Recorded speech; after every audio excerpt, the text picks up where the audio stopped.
Good morning, everyone. Welcome to Pop Culture Pastors Hour. See you all popping in. So glad to have you with us. I'm MaryAnn McKibben Dana with the Blue Room. And hello, Ed.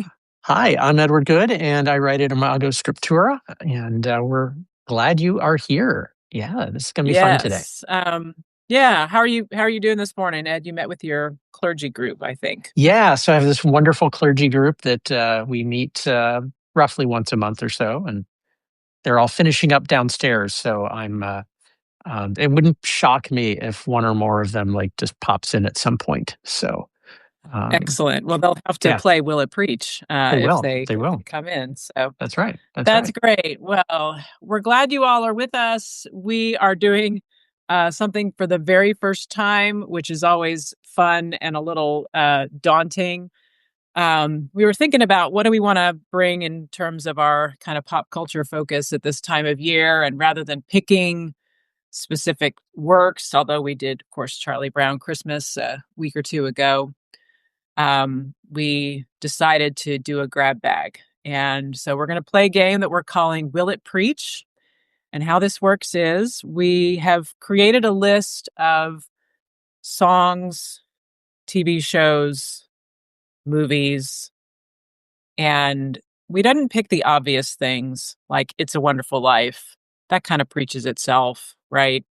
Um, and no kind of religious Christmas carols, because those also have the story right in them. We're picking things that are a little off the beaten path, that may not have an obvious spiritual message, and we'll find out if we can wrestle a message out of them or not. Um,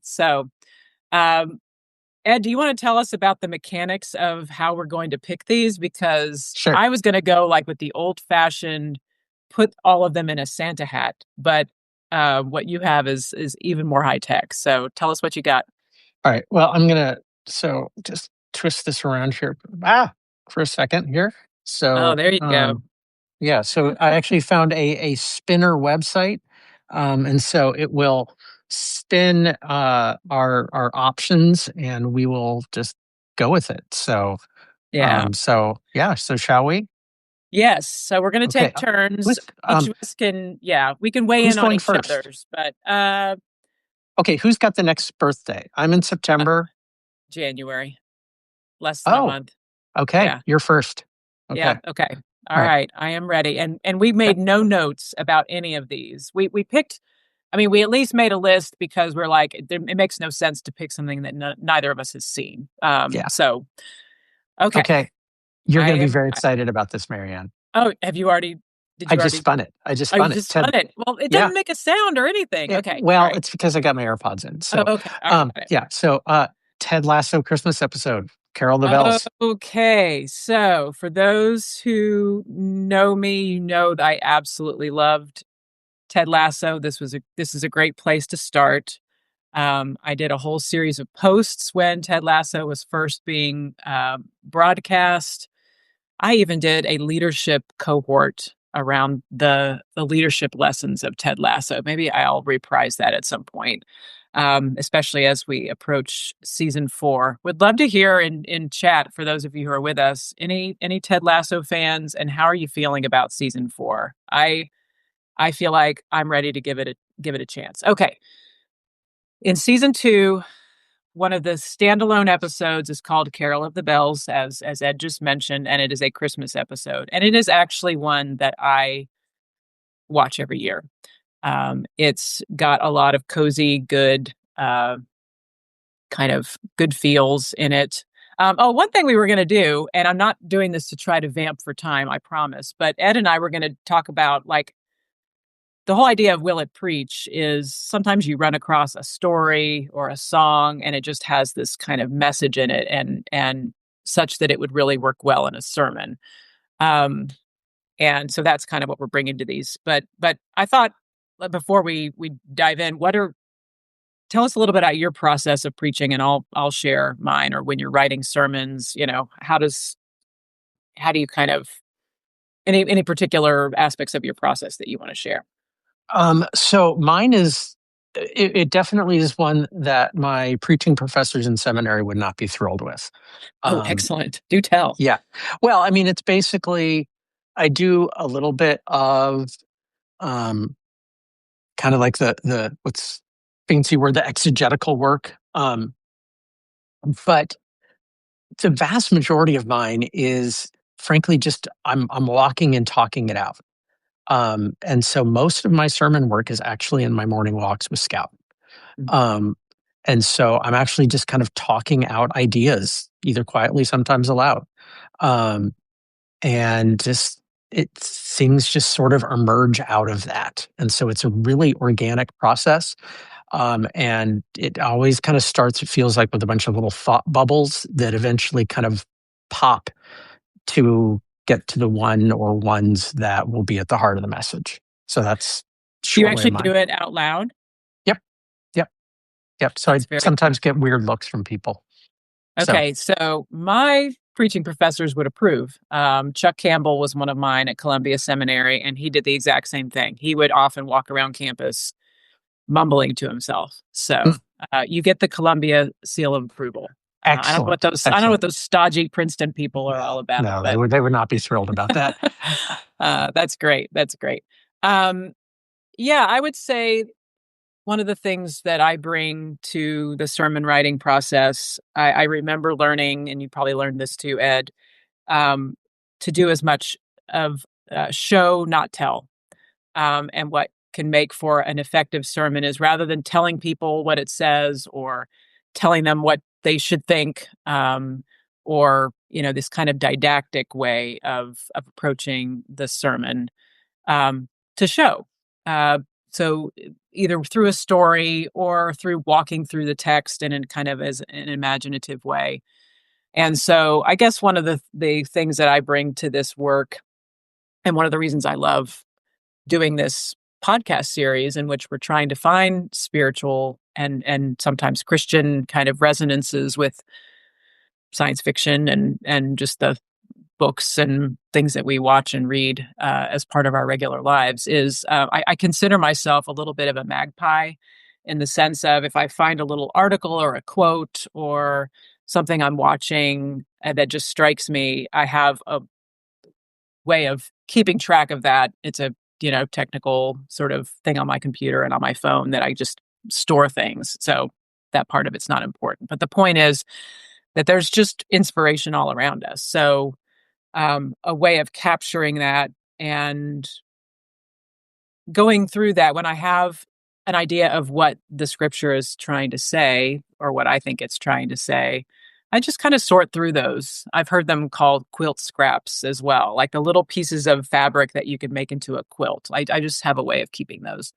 So anyway, that's just a little bit about my process. So, okay, back to Ted Lasso. How will it preach? It certainly will. There's a lot of really good feels in it. Um, I think probably the gem of that episode that I'm really kind of thinking about this year. Like, there's a lot you could talk about. The wonderful line from Higgins when he toasts the team, to the family we're born with and the family we make along the way. That's such a beautiful expression of found family, and not just found family, but family we invest in, that we bother to spend time with, we get to know, we take the time to make that a priority. I think that's probably a message that I might dive into. I think that's as we think about a world that's full. We hear this all the time. The former Surgeon General Vivek Murthy talks about this isolation that a lot of people feel. I think I would probably be inclined this year to lean into that message, the idea that um, we have our families of origin, and those can sometimes be a real gift. Sometimes they can be a real challenge. And in the episode, this particular episode, Higgins is toasting this group of people who don't have family in town. They're members of the Richmond team, so they are family for each other.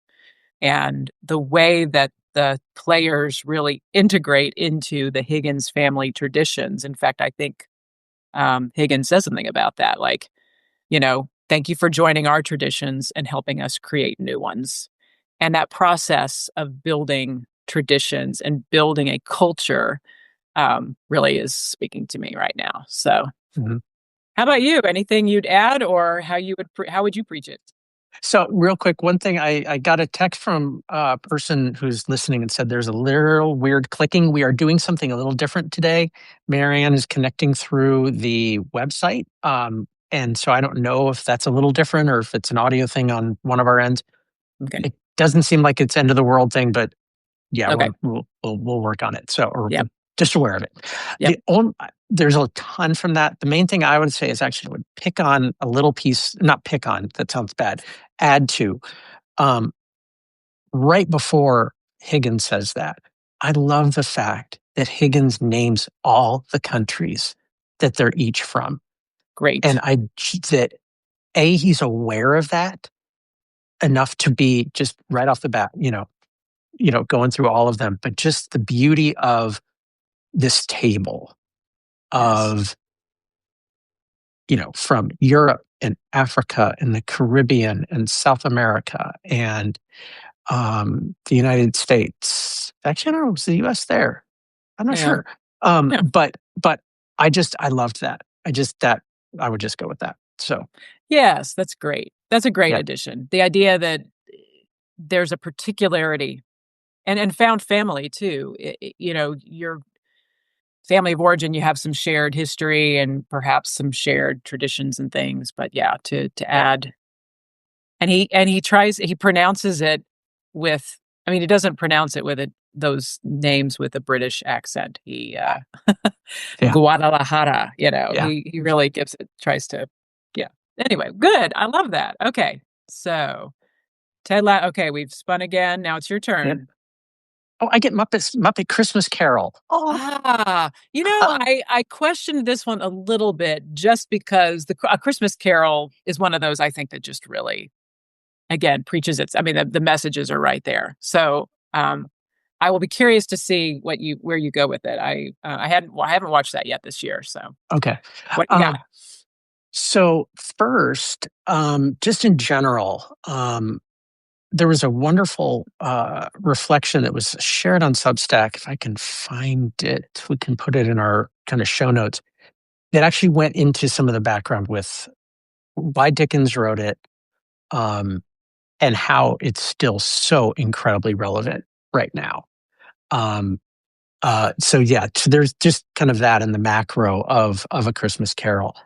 Um, what I adore in this is the way that and I would say kind of older school Muppets does this well. That they take something that we are so familiar with and they allow it to be fun, but they don't lose the deeper message in it.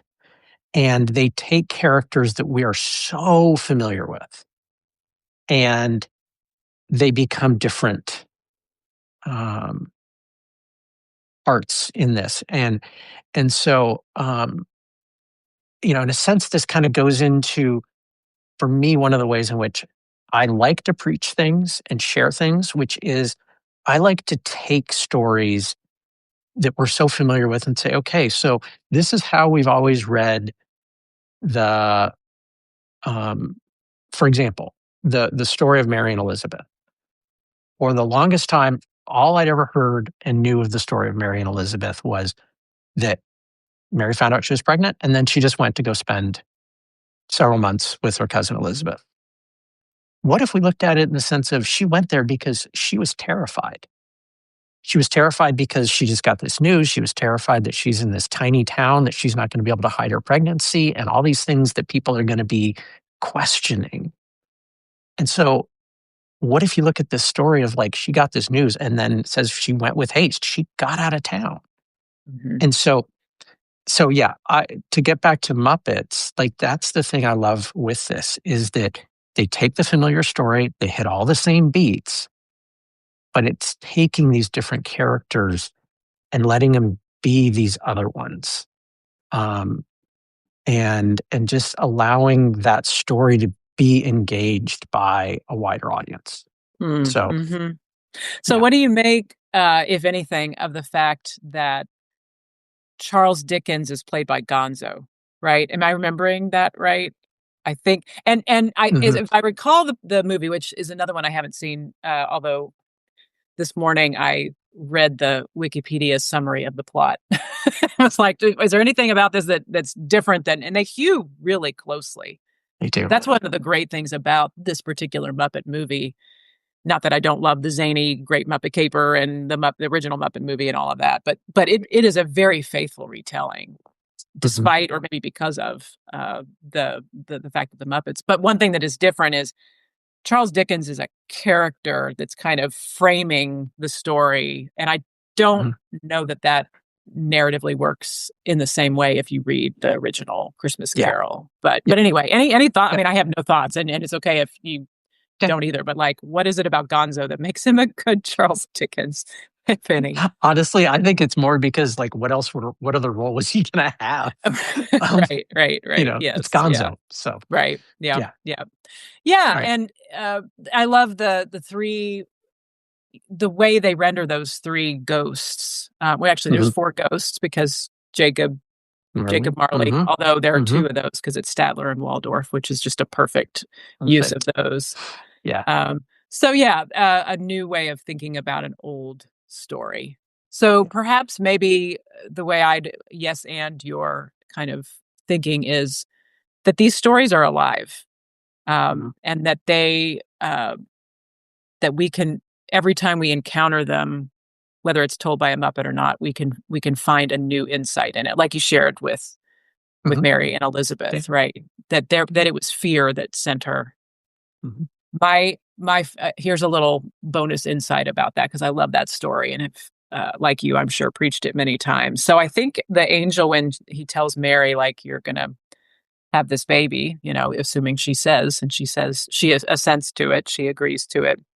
I think he says, Elizabeth, it's now 3 months for her, who was said to have not been able to have a child. And she goes and visits, and it says she stays for 6 months.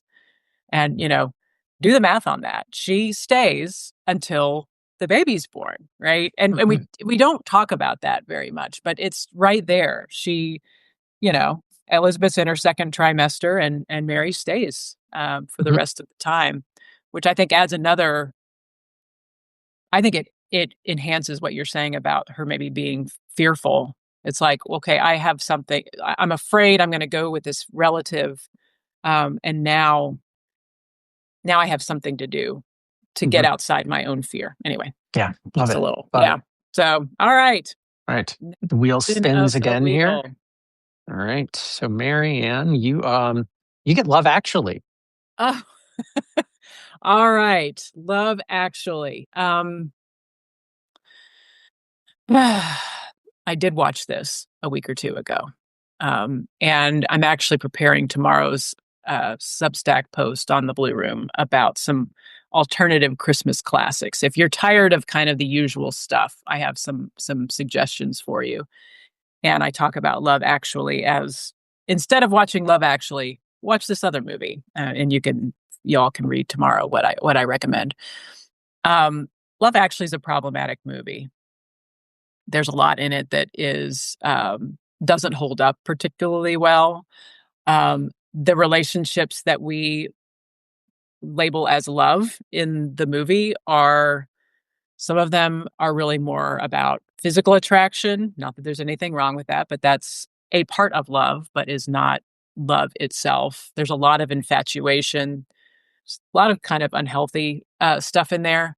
I think what I would want to hone in on is what I think is the healthiest and most beautiful relationship in the film, which is the Liam Neeson as the stepdad to the little boy who Liam Neeson's wife has died, which is Sam's mother. And it is really about their developing and deepening their bond as stepfather and son. And it centers around little Sam, who's 11 or something, and he's fallen in love with this girl. And at first, and I can't remember the dad's name, but he's a little like, is this really ruining your life? Like, is this that big a deal, basically? And Sam's like, I love her. She's the one, and rather than dismissing it, the dad says, all right, then. And he fully commits to taking the other person's emotions seriously. He's not like, you're just a kid, you'll get over it because, she's going to leave. She's going to move to America and he's never going to see her again. And he's heartbroken about this. And I think that is such a beautiful expression of love to fully support and take seriously the emotions of another. And so I think that's what I would probably hone in on that Mm, mm, story. And there's even I mean, it's a great example of improv in the way that I've written about it because, you know, Sam comes in at one point and says, I have a plan, and the dad's like, let's hear it, and just is fully on board. And I think that is a beautiful expression of love. So I think mhm, that's what I would mhm. focus on. Love How it. about you? Love it. Um, so and we'd already seen the list, so we we'd had some chances to kind of maybe get a few initial thoughts about some of these along the way. But actually, as you were talking, Marianne, something else popped into my mind, which is the allowing ourselves to recognize a new way of understanding. And so, because I remember when I first saw Love Actually, I was like, "Oh my gosh, this is so beautiful and so wonderful." And yeah, now it's like, dude, you're kind of a stalker, you know.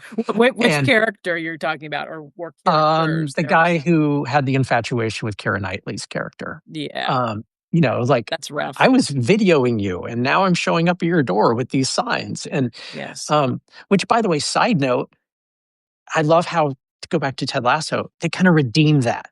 Like they take yes, that in a new way. Just so that would be another part of the Ted Lasso episode that would totally yeah, preach. good. But Yes, love it. but the we can do that with, say, with scripture.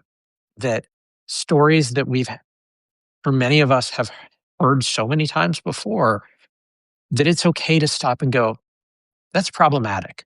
Hmm. Like there's a problem with this. That Hmm. King David's story. Yeah, there's all David and Goliath and man after God's own heart. And oh, by the way, he rapes a woman Hmm. and he murders her husband. Hmm. Like it's okay to say this is problematic. Hmm. Um, so Yeah. I don't know that that's like the warm fuzzy sermon, but I think Hmm. it's that thing of being able to really honestly engage with what we've got. So, Yeah. It's one of my favorite things to do is to preach against the text in some ways. I mean, you have to do that sparingly and you have to do that thoughtfully because I think I mean, I respect people who are really in a process of deconstructing their faith because maybe they grew up in a really rigid, oppressive kind of faith system. And I know that's a little bit of, part of your story. mhm, But you did not toss the whole thing out. You are recasting it. And trying and to. I Mhm, love just coming right at it and saying this part of it is tough. I mean, there's a lot of genocidal stuff in the Old Testament and how these warring factions and nations engaged one another and where how do we understand God's initiative in that? So yeah, the and I will also say one of the others, just while we're kind of playing with problematic aspects of the movie, one of my favorite uh, relationships in the movie is the one between Colin Firth and the Portuguese Aurelia. They don't even speak the same language, and yet you are so rooting for them, or at least I am. mhm, And it's one of those that where does infatuation begin and actual love begin, and where does one end and the other begin? mhm, And yeah, I think it's just the strength of the performers that allows that to really work, if it works at all. Mhm. But yeah, Yeah. good call And also on what a just spectacular cast too. oh, So, yeah. So good. And I'll also say, like, the beginning 2 minutes where Hugh Grant is narrating, the arrivals gate at Heathrow Airport, and he says, when the planes hit the Twin Towers, which I think was only a few years before this movie mhm. came out, people shared words of love, not words of hate, and Yeah. love is all around. So, Yeah. Yeah. good one. Okay. All right, Ed. All right. So it's my turn. All right. Spin the wheel. Okay. Oh, yay. I'm so excited I get this one. Okay. Um, uh, in a Chelsea Stayo episode of The West Wing. Oh, Um, excellent. Okay. This is yeah. season So, 1 of The West Wing, one of yeah. 3 Yeah. excellent Christmas episodes. Yeah. Tell people, like, do a little summary of the kind of plot for people who maybe haven't watched The Okay. So, West Wing first of all, for recently. those who haven't watched The West Wing, it is a phenomenal exploration of inner workings of the White House. Um, and they do a beautiful job of humanizing the people, people see these are ordinary people, and uh, nobody comes off perfect and nobody comes off horrid. Um, Mhm, for the most part, it's just the whole show is so good. Um, so this episode in particular, like really all the episodes of The West Wing, there's a whole bunch of intercrossing storylines that are going on all over the place. Um, so there's a reference in there to an event that took place, and I forget where they took place in the show, but it's retelling the murder of Matthew Shepard in mhm, Wyoming. That this takes place around that same time of this um, gay young man who is brutally murdered in this rural part of the country. And so there's that.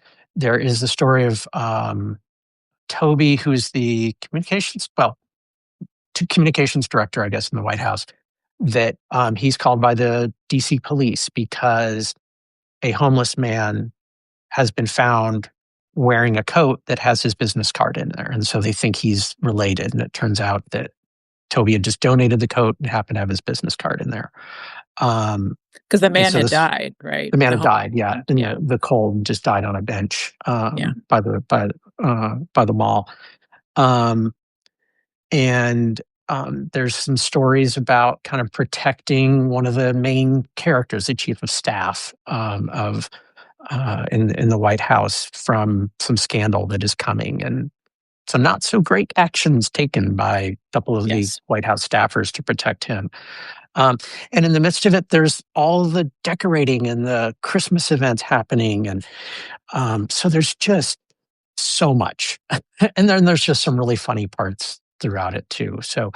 Um, so yeah, there's a lot, kind of like the Ted Lasso episode. There's a lot we could do with this. The thing for me in it was, I'm going to just choose. It's one of those things of, like, in a sermon, you got to choose one thing. So I'm just choosing one thing here. Yep. Is um, what happens with Toby with the homeless man. His name is Matthew Huffnagel.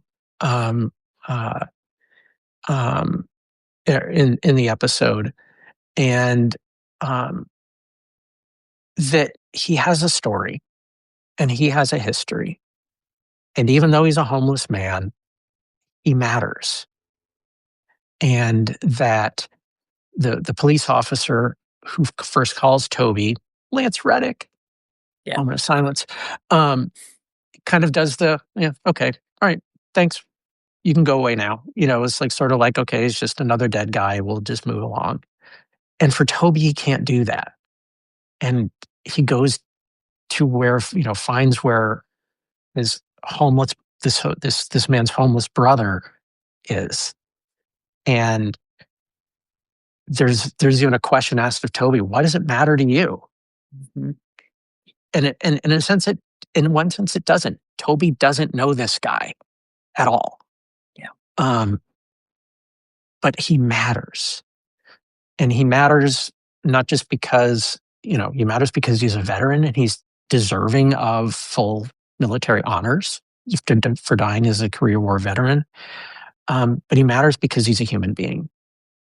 And so, um, yeah, that there's a lot more, but Mm-hmm. that's what I would preach with is Yeah. everybody matters. Mm. It's a beautiful message. And it's so well, yeah, I think it's Mandy who, West Wing fans know that Mandy was a character that kind of shuffled off at one point and was not that popular and just didn't quite vibe with the show. But she's the one that asks, why does it matter to you?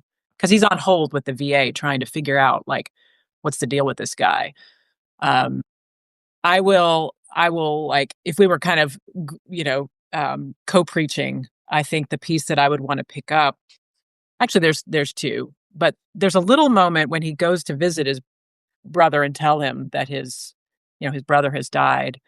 Um, and he says kind of sheepishly, you don't know me, but I am a powerful person. And he says it just with almost shame, but I can help. Like your brother deserves a military funeral and I can make that happen. But at the end of that scene, Toby reaches into his wallet and pulls out all of his cash in his wallet and tries to hand it to the brother. Um, and the brother's friend is like, no, you need that for the bus. Like, that's all your money. And Toby's trying to, and you can tell it's like this assuaging of guilt. And I mean, this is a whole longer conversation about kind of toxic charity. And that undermines what you're saying, Ed. Like, this person matters. We are both, the dignity of this person. And it was charity. It was like, it wasn't service. It was, let me just make my guilt feel better. I'm just going to give you all my money. And Hmm. the friend is like, no. And so Toby actually takes the money back. And I think that's an interesting moment too, in light of, right? You were saying like the characters are not all good and not all villainous. Like there's complicated aspect to Toby who, you know, really did a self-sacrificing thing. He went through all these kind of machinations. It wasn't a huge deal, but he devoted a significant amount of time to make this happen because it was the right thing to do, not for his own kind of self-serving benefit. Mhm. And that little piece, I watched it recently, and yeah, that stuck out to me this time. Yeah. Yeah. So, should we talk about Mrs. Landingham If in you want that to, in that episode as well? I mean, sure. we learned earlier in that episode that she had two sons, twin boys, who were both killed in Vietnam, and they were killed. I think it was Christmas Eve or Christmas, and Mhm. so the holidays are really hard for her, and we find that out. And she scolds Toby because Toby used the president's name to arrange this burial at Arlington Cemetery. And then when he comes back through, she's got her coat on and she says, I'd like to come with you. I'd like to come along. So good to honor this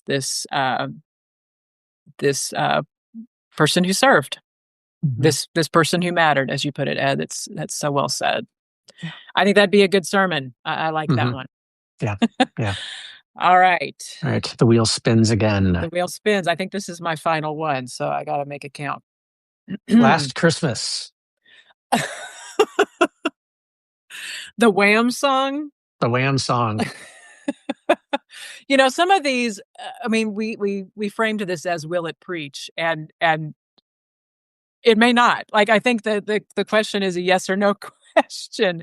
All right, I gave you my heart.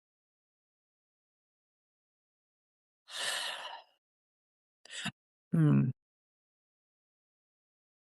Okay. While Marianne's thinking, Marcia, thank you for that thought about Toby. That beautiful. Thank you. Thank you. So, Yeah. yeah. Oh, thank you. Um, that's great. It is hope. Um, and just one person at a time, right? Okay, this year, well, and Last Christmas is actually also in the Ted Lasso Christmas special because the buskers are there Right. singing that song. All roads lead back to Ted Lasso. Um, I think that this would be one where I would probably preach against the text. That um, there is a kind of romanticism to this time of year that I think that can sentimentalize what this season is really about, which is expressed in, I mean, I would answer that song with another song, which is the song that Mary sings. That is the powerful are brought down and the lowly are lifted up. And it's not that the kind of cozy sort of relationships aren't important this time of year. Um, but I think that's my initial response is to say, um, let us not be content with that expression of what Christmas is about, which is just simply the chance to be, kind of with people that you care about. Mhm. So I don't know. What would you? How help me out here? That's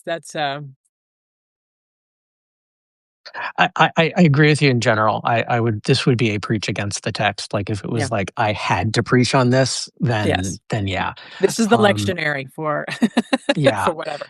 yeah. I think if I would also though,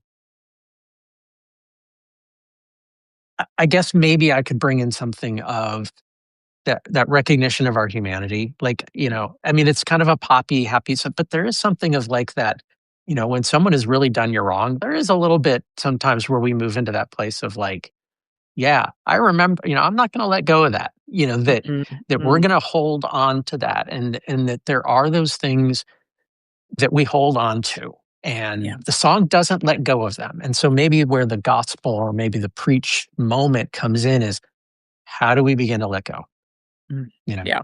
okay, yeah, it was last Christmas that happened. Okay, next Christmas, Yes. Right. how are you going to let go of it? Is next Mhm. Christmas the next song that Mhm. is you can be able to say, okay, yeah.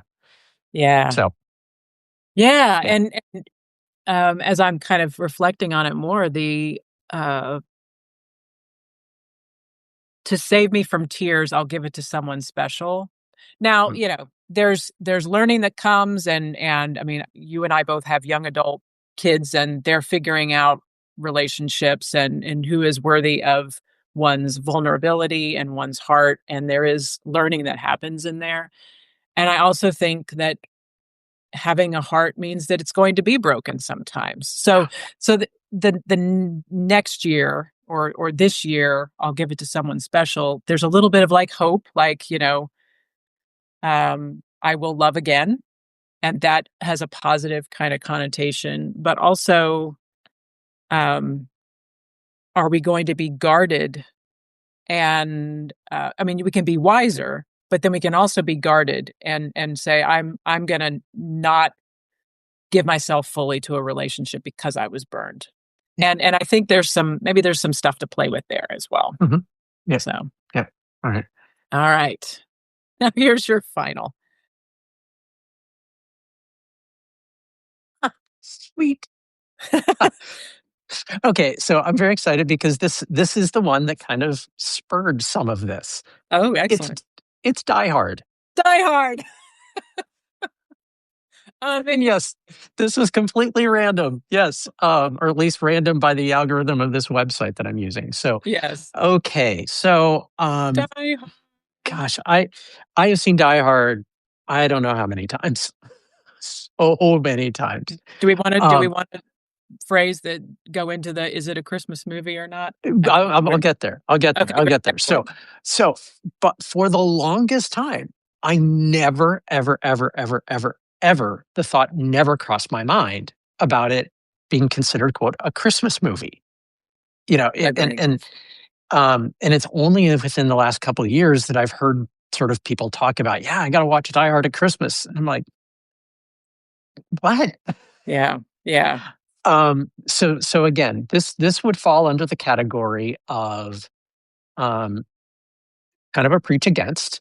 Um, Mm, yeah. um, so and there's several others we had on the list, like the Rankin Bass Christmas specials and some other things like that. That um, I think for me, my way of viewing something is a Christmas movie is something that the core message is tied to the story of Christmas in some way.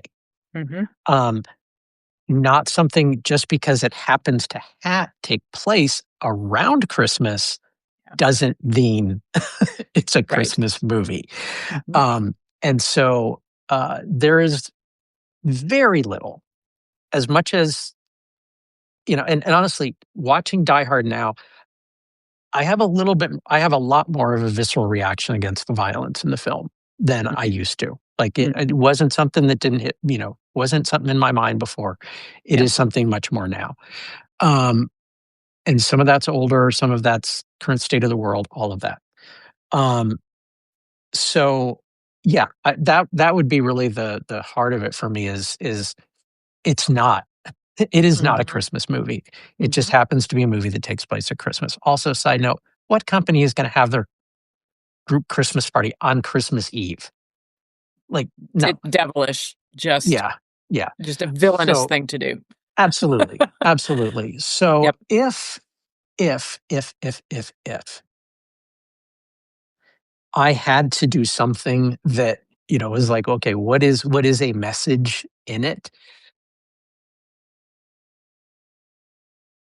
I would probably do something of how important it is that family, if possible and if healthy and if safe, that broken families or families that have been separated or something like that still find a way to come together, especially at times like Christmas. So you've got Mm. John McClane going from California or from New York to California.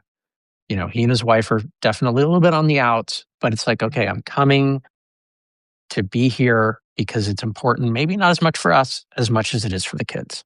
Mm. Hmm. Um, so again, if it's healthy, if it's safe, all of that Hmm. to be said, that would probably be about the closest I could get for Mm. a message. And I'm not Yeah. sure what I would draw from in scripture on that. That feels a little bit more like a humanist message than anything else, but Right. that's what I got. Yeah. Well, it's a little, I mean, not exactly like Toby in The West Wing, but it is showing up for someone. I mean, that the importance of presence, I think. And of course, that gets super derailed by the kidnapping and the hostage plot and all of that stuff. Yeah, this is a tough one. It's a funny one to end on because I mean, I'm with you. Like to me, a Christmas movie is one that connects to the messages of Christmas or to the kind of general ethos of the season, and the fact that they just happens to take place on Christmas is, enough for some people, but I don't.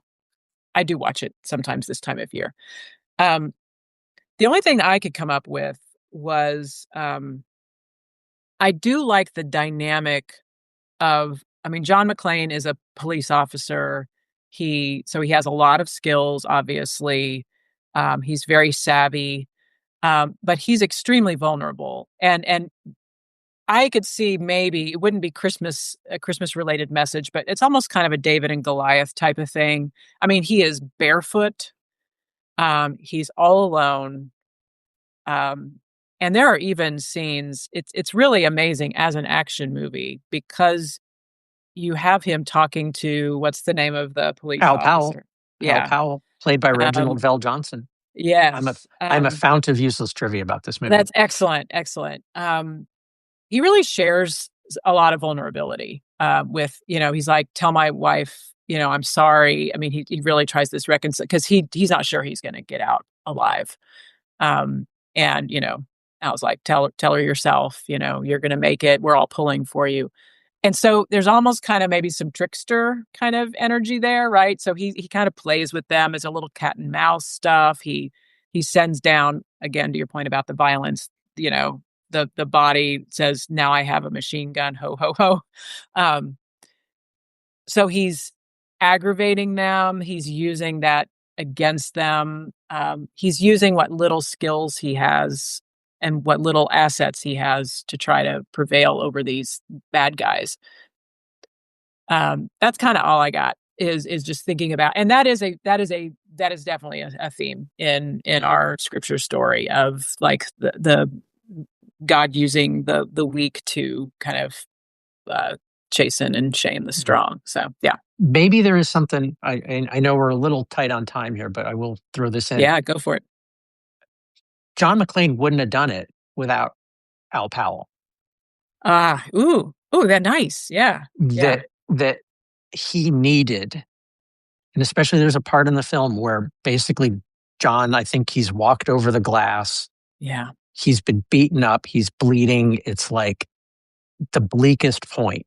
And that's when Al's like, no, you're going to tell her yourself. You're going to get through this. And that maybe there is that we need those times where we need that other person, or we need to be that for that other person, of like Nice. not blowing sunshine at them, but Yeah, like, I am here. I'm going to, you know, yeah. so I, I love that, that. so yeah, That's a great addition. yeah. Yeah, yeah. So Um, also, by the yeah. way, Connection, Love Actually, and this, both with the great Alan Rickman. Yes. We didn't even talk about that plot line, which Yeah. is the best. I mean, in addition, I love Liam Neeson and what he does, but Emma Thompson and Alan Rickman, the best acted of all of the plot lines. Yeah. So good. Yeah. Um, yes. R.I.P. Alan Hmm. Rickman. Hmm. Man, how do you think we did? I think I we think we did did. good. Should we name the other things that were in there? Yeah, yeah. Give Okay. some. Give Okay. some So the other others. ones that were in there, the 12 Days of Christmas, which, by the way, I would have said, are we talking the traditional one or the Bob and Doug McKenzie? Um, but You could have that's gone another either story. way. Yeah. Yeah. Grandma got run over by a reindeer, Santa Baby, which, by the way, Santa Baby, if we did it, I would have probably pulled in the story of Eartha Kitt and her Yeah. courage and speaking out for justice. And Absolutely. Absolutely. so, And also, I mean, Catwoman, my gosh. well, that's Um, true too. and Absolutely. as I was reading this morning, I did read about her because I can't stand that song. But maybe there's a little Join the bit club. of Yeah. kind of subversive, Yeah. using of one's power. But she died on Christmas Day. So Wow. there Hmm, you go. okay. Little font of useless trivia as well. Yeah, there we Okay. go. So, my favorite things: Home Alone, A Christmas Story, Elf, Christmas Vacation, Nightmare Before Christmas, and then the Rankin Bass Christmas specials, like Rudolph Yeah. and the Heat Miser and all the bizarreness that eventually those moved into. So, Yes. I was really looking forward to talking about the elves, like either in Elf or the Rankin Bass Rudolph, yeah. because I think there's a lot in there about identity, right? And Mhm. just being who you are. So I'll just smuggle that message Yeah. in there a There we little bit. go. There So we go. yeah, those of you who've joined us, if you want to do your own kind of Will It Preach for any of those, we'll put the whole list in the show notes so you can know Yeah. what our candidates were. Yeah. But I think we had a good It was fun. variety. Super fun. Yeah, Yeah. excellent. We'll have to do Uh, Will It Preach again sometime. yeah. Do it like Easter movies. No. Yeah, there you go. Um, um, yeah, so and yeah, go ahead. coming up. Preview Okay. upcoming So, attractions. yeah, so we've been, so first of all, our next one, we don't have the date yet, but it's probably going to be that week after Christmas, because MaryAnn and I are both moving into busy time the next couple of weeks. Um, but we're going to do the new Netflix Knives Out murder mystery, Wake Up Dead Man. And I'm just going to give you a quote. I'm going to paraphrase it a little bit from one of my clergy friends who saw it in the theater. Um, Jesus F. The Knives Out movie was good. Best religious movie I've seen in years. Well written and deep overall, and well written clergy. Wild. So so Amazing. yeah. So anyway, it premieres on Netflix tomorrow. So we're gonna both watch it, and then again, week between Christmas and New Year's, we'll do that in there. And then in January, and we're still working on what this is going to shape like because these are huge. They are re-releasing all three extended editions, which really are the only editions of the Lord of the Rings films, into theaters in January. And so we're going to hit Lord of the Rings. That's Um, right. towards the end of January. We'll figure Yes. out some kind of hook for that. And I want to add, when we do Wake Up Dead Man, the Knives Out movie, let's talk a little bit about our favorite portrayals of clergy in Mm, pop totally. culture, because that or our least favorite. And Hmm. I have some thoughts on that. At some point, we will also pick up Pluribus, the Yeah. Apple TV special. I have not watched, but you've been watching, and my mom, who's normally on these calls, said Pluribus. I think that was the sum total of the text was Yeah. just It's Pluribus. so good. So I'm loving we'll, it. we'll All we'll right. pick that one in sometime. So you all have your Cool. watching assignments, and for now, season's greetings to all of you. Thank you for Yes, joining indeed. us. We'll have some of this kind of source material and such on the show notes of the podcast. And thank you all for joining. You bet. Thank you, Thank Ed. you. All right. Thanks Thank for you, the Marianne. fun. See Take y'all. care. Bye bye. Bye.